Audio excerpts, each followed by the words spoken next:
Hello students.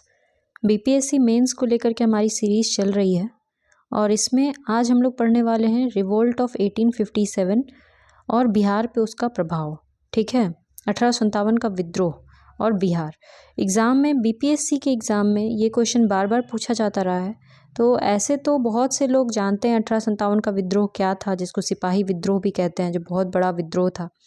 लेकिन बिहार में इसके बारे में लोग सिर्फ कुंवर सिंह का नाम सुने होंगे और जानते होंगे, लेकिन उसके अलावा भी जब बिहार के बारे में कि बिहार में किस प्रकार से ये विद्रोह हुआ था, ठीक है, तो उस पर 2 पेज लिखना जब वहाँ पड़ता है एग्ज़ाम में तो ये मुश्किल होती है। तो इसलिए आज हम लोग इसको डिस्कस करने वाले हैं। इसको आप लोग जो है एक A4 शीट में इस पूरा का नोट्स बना लीजिएगा, ताकि एग्ज़ाम में जब ये क्वेश्चन पूछा जाए तो आप ऑलरेडी प्रिपेयर्ड हो। वीडियो स्टार्ट करने से पहले मैं अपने बारे में बता देती हूँ। मैंने अभी तक 3 बार बीपीएससी एग्ज़ाम को क्लियर किया है और मैं ब्लॉक डेवलपमेंट ऑफिसर के पद पर पदस्थापित हूँ। चलिए हम लोग स्टार्ट करते हैं। Revolt of 1857 and Bihar. देखिए, 1857 का विद्रोह जो है वो सबसे बड़ा विद्रोह था, जो ब्रिटिश भारत में बहुत बड़े इलाके में फैला था, पूरे उत्तर भारत में फैला हुआ था और बिहार भी इससे अछूता नहीं था। ठीक है, मुख्य रूप से 1857 का विद्रोह जो था उसके कारण क्या थे, क्यों ये विद्रोह हुआ था। इसको सिपाही विद्रोह भी कहते हैं, क्योंकि इसको स्टार्ट किया था सिपाहियों ने, जैसे मंगल पांडे जो सिपाही थे बैरकपुर के, इन लोगों का नाम इसमें आता है। मुख्य रूप से इन लोगों ने ही शुरू किया था। कारण क्या रहा, तो देखिए एग्जाम में जब भी कोई भी चीज़ का, चाहे आप पॉलिटिकल जो है हमारा जीएस पेपर 2 है उसका आप लोग दे रहे हो आंसर, या फिर जीएस पेपर 1 है, ठीक है, एग्जाम में जब कॉजेज पूछा जाता है तो उसको बहुत डिवाइड करके लिखना होता है और आप एग्जाम में एक इस तरह से हब एंड स्पोक बना सकते हैं।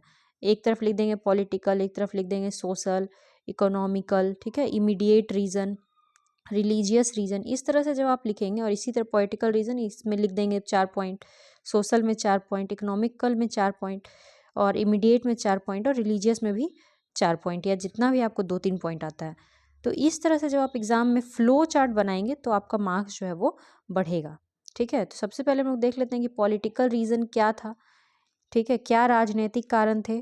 तो राजनीतिक कारण बहुत सारा था। उसी समय आपको पता होगा 1857 में लॉर्ड डलहौजी जो है वो गवर्नर जनरल थे, लॉर्ड डलहौजी। और लॉर्ड डलहौजी ने एक नीति लेके आए थे जिसको कहा जाता था हड़प की नीति, डॉक्ट्रिन ऑफ लैप्स। ठीक है, इस नीति के तहत ये था कि जो भी राजा का डेथ हो जाएगा बिना किसी हायर के, यानी कि बिना उत्तराधिकारी के, अगर किसी राजा का डेथ हो जाता है तो उसके जो राज्य को अंग्रेज जो है वो हड़प लेंगे। इसीलिए इसका नाम था हड़प की नीति। इसका एक इस तरह से अच्छा नाम भी है जिसको बोलते हैं व्यपगत का सिद्धांत।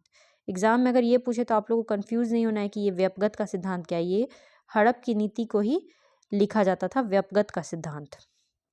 ठीक है, डॉक्ट्रिन ऑफ लैप्स। तो इसके तहत झांसी, सतारा, जैतपुर, संभलपुर, नागपुर, ठीक है, बहुत सारे इलाकों को अंग्रेज ने अपने कब्जे में किया था। तो यहाँ के जो राजा रानी जो लोग थे, जैसे राजा मर गए बिना किसी उत्तराधिकारी के, तो जो रानियाँ थीं वो लोग बागडोर संभाली, वो लोग लड़ी अंग्रेजों के खिलाफ। ठीक है, फिर एक अवध था। ठीक है, अवध को भी अंग्रेजों ने हड़प लिया था, लॉर्ड डलहौजी ने ही हड़पा था। जबकि अवध में तो उत्तराधिकारी भी था। ठीक है, ऐसा नहीं है कि अवध के राजा की का मृत्यु हो गया था बिना उत्तराधिकारी के, वहां पे उत्तराधिकारी भी था, फिर भी अवध को हड़पा गया था मिस गवर्नेंस का आरोप लगा के, कुशासन का आरोप लगाया गया कि जो राजा हैं अवध के, वाजिद अली शाह, वो सही से राज नहीं संभाल पा रहे हैं, इसीलिए अवध को भी हम लोग हड़प लेते हैं। तो ये सब कारण रहा, आप लोग लिखेंगे राजनीतिक कारण में। और जो traditional rights of zamindar and local rulers were altered, जो जमींदार थे, पुराने ज़माने के जमींदार लोग थे, उनका जो राइट्स था, अधिकार था, उसको भी हड़प लिया गया था कि अब तुम टैक्स नहीं वसूल करोगे, सारा टैक्स तुम हमारे पास लेके आओगे। इस तरह से सिस्टम बनाया गया था। नेक्स्ट है सोशल कारण, सामाजिक कारण क्या था। तो देखिए अंग्रेज जो है बहुत ही खुले दिमाग के थे, ओपन माइंडेड थे, तो वो लोग समाज में बहुत सारा सुधार करना चाहते थे। जैसे भारत में पहले सती प्रथा चलता था, तो अंग्रेजों ने सती प्रथा बैन किया। ठीक है, भारत में पर्दा प्रथा चलता था, पर्दा में रहना है महिलाओं को, उसको बैन किया। जो विधवा महिलाएं हैं उनका रीमैरिज नहीं होता था, तो उसको विडो रीमैरिज करके एक्ट लेके आए कि विधवा महिलाओं का रीमैरिज किया जा सके। फिर चाइल्ड मैरिज भारत में चलता था, तो चाइल्ड मैरिज को भी बैन किया गया, बाल विवाह को भी। तो इस तरह के जो समाज में सुधार कर रहे थे ये लोग, तो ये भी जो उस समय के वृद्ध वर्ग थे, उन लोगों को लग रहा था कि ये हमारे समाज में इंटरफेरेंस कर रहे हैं अंग्रेज लोग। तो ये भी एक कारण था अंग्रेजों के प्रति उनका गुस्सा का।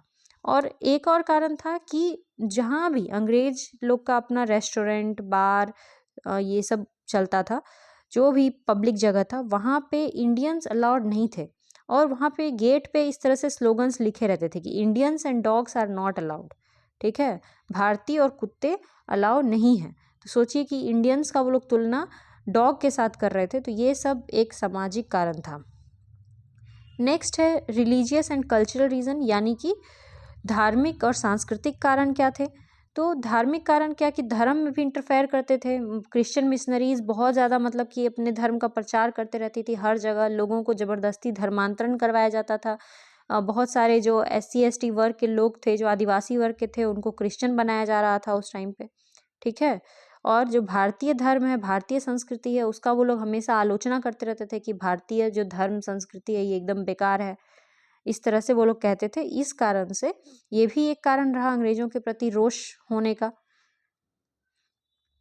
नेक्स्ट है आर्थिक कारण, इकोनॉमिक रीज़न क्या रहे। तो हाई टैक्सेशन, बहुत ज़्यादा टैक्स, हर चीज़ पे बहुत ज़्यादा टैक्स जो लगाया गया था। फिर decline of trade and industry, जो भारत का अपना जो व्यापार था, जैसे भारत के लोग पहले हर घर में लोग कपड़ा बुनते थे, खिलौना बनाते थे, हाथ से बहुत सारी चीज़ें बनाई जाती थी, तो उसको बोलते थे हथकरघा उद्योग। वो सारा उद्योग जो है वो चौपट हो गया जब ब्रिटेन में इंडस्ट्रियलाइजेशन हुआ। ब्रिटेन में जब औद्योगिकरण हुआ, बड़े बड़े मशीन कारखाने बने, तो भारत में जो भी रॉ मटेरियल होता था, जैसे भारत में लोहा होता था या फिर रुई होता था, वो सब विदेश भेज दिया जाता था। वहीं से नया नया कपड़ा बन के आता था। तो यहाँ के जो लोग थे, यहाँ के जो कपड़ा बनाने वाले दर्जी थे, वो लोग सब क्या हो गए, बेकार हो गए, क्योंकि उनका कपड़ा तो फिर बिकता नहीं था, उनका हाथ का बनाया हुआ खिलौना बिकता नहीं था, कुछ भी बिकता नहीं था।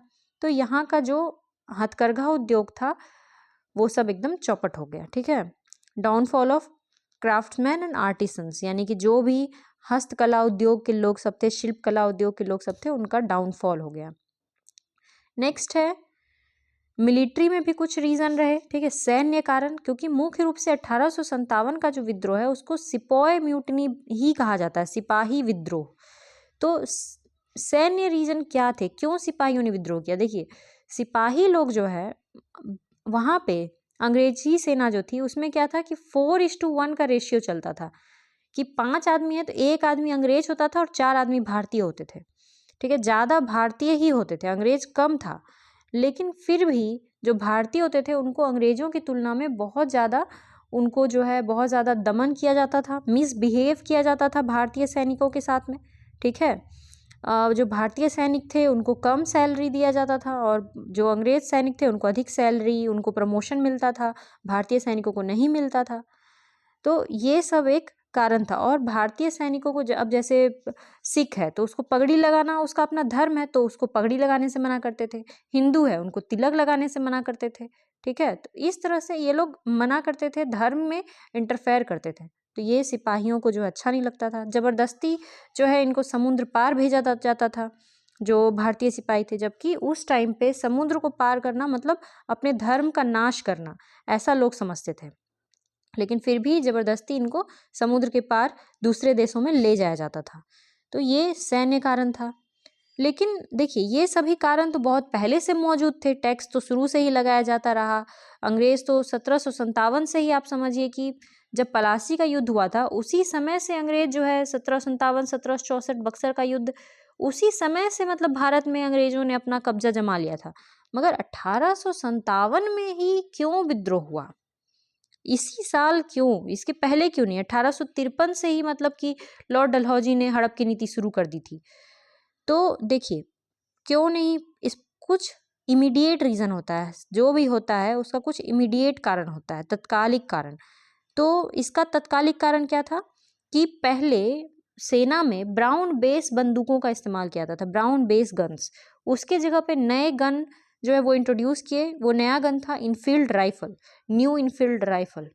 ठीक है, तो ये नया गन इंट्रोड्यूस किया गया। ये जो नया गन था न्यू इनफील्ड राइफल, इसमें जो कार्ट्रिज का इस्तेमाल होता था उसको जो गाय और सूअर का जो चर्बी होता है वो उसमें डाला जाता था, चर्बी का कारतूस बनाया जाता था, ठीक है, और उसको मुंह से खींच के खोलना पड़ता था।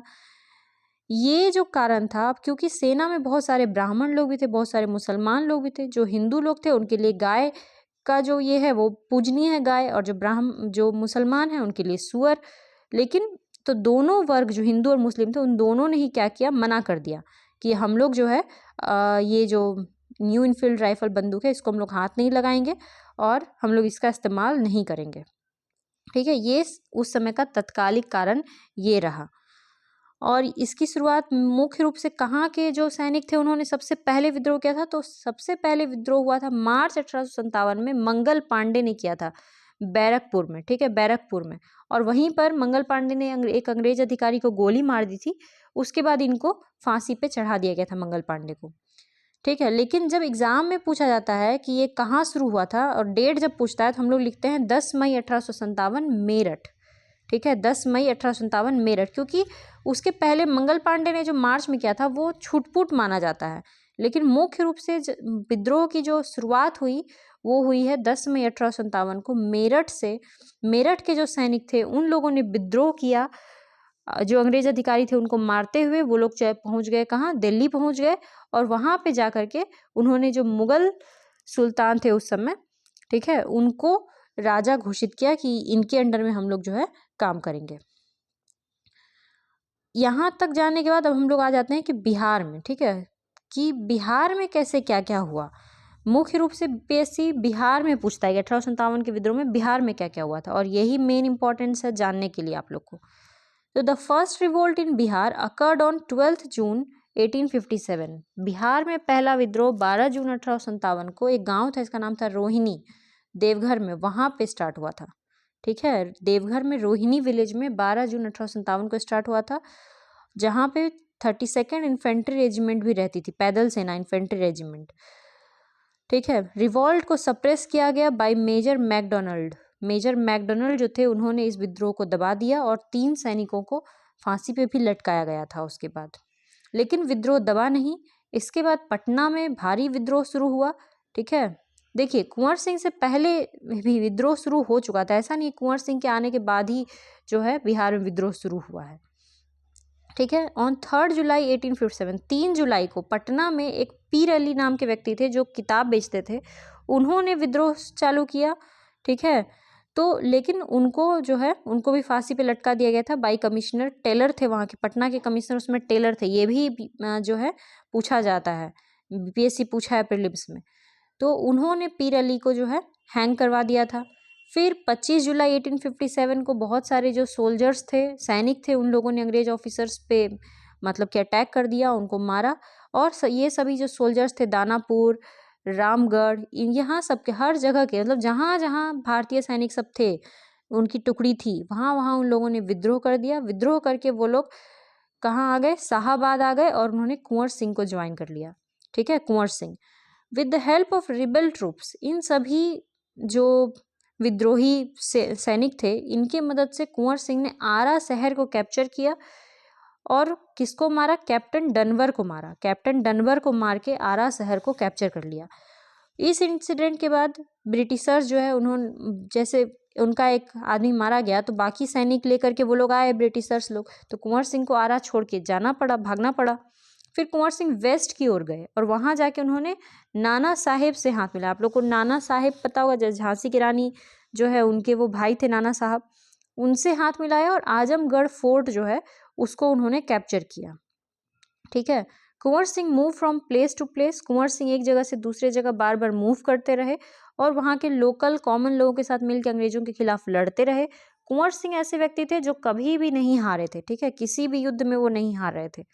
कुंवर सिंह एक यूनिक मेथड अप्लाई करते थे कि वो अंग्रेजों का जो वीकेस्ट पॉइंट होता था उस पर अटैक करते थे, वीक पोजीशन पे, ठीक है। मगर एक बार गंगा नदी क्रॉस करते हुए बहुत बुरी तरीके से उनके हाथ में चोट लग गया था और उन्होंने अपना हाथ, उनके हाथ में गोली लग गई थी और इसीलिए उन्होंने अपना एक हाथ काट करके गंगा नदी में बहा दिया था, ठीक है। ये गोली किसने मारा था उनको, डगलस ने, गाजीपुर में डगलस ने उन पर गोली चलाई थी। कुंवर सिंह रीच जगदीशपुर, उसके बाद कुंवर सिंह जगदीशपुर पहुंचते हैं और अपना अंतिम युद्ध वहाँ पे लड़ते हैं कैप्टन ली ग्रांट के साथ।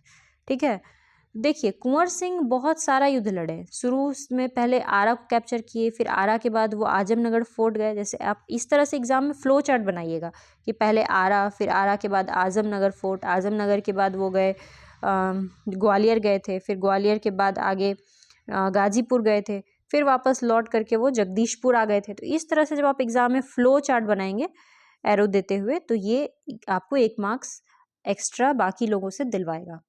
ठीक है, तो इस तरह से कुंवर सिंह लड़ते रहे और 26 अप्रैल लेकिन क्योंकि उनको एक हाथ कट चुका था और उनको काफ़ी चोटिल हो चुके थे, तो 26 अप्रैल 1858 को उनका डेथ हो गया था।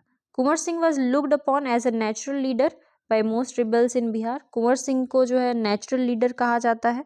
कुंवर सिंह के बाद उनके भाई अमर सिंह ने रिवोल्ट का लीडरशिप किया था, लेकिन धीरे धीरे जो है वो सब खत्म हो गया। 9 नवंबर 1858 को शांति स्थापित हो गई शाहाबाद एरिया में, यानी कि पूरा बिहार इलाके पटना साइड में। After forgiveness was granted to rebel soldier by queen. ठीक है, 1858 में ही वो नया वाला जो एक्ट आया था महारानी का, गुड गवर्नेंस एक्ट, उसके बाद जो है शांति स्थापित हो गई थी।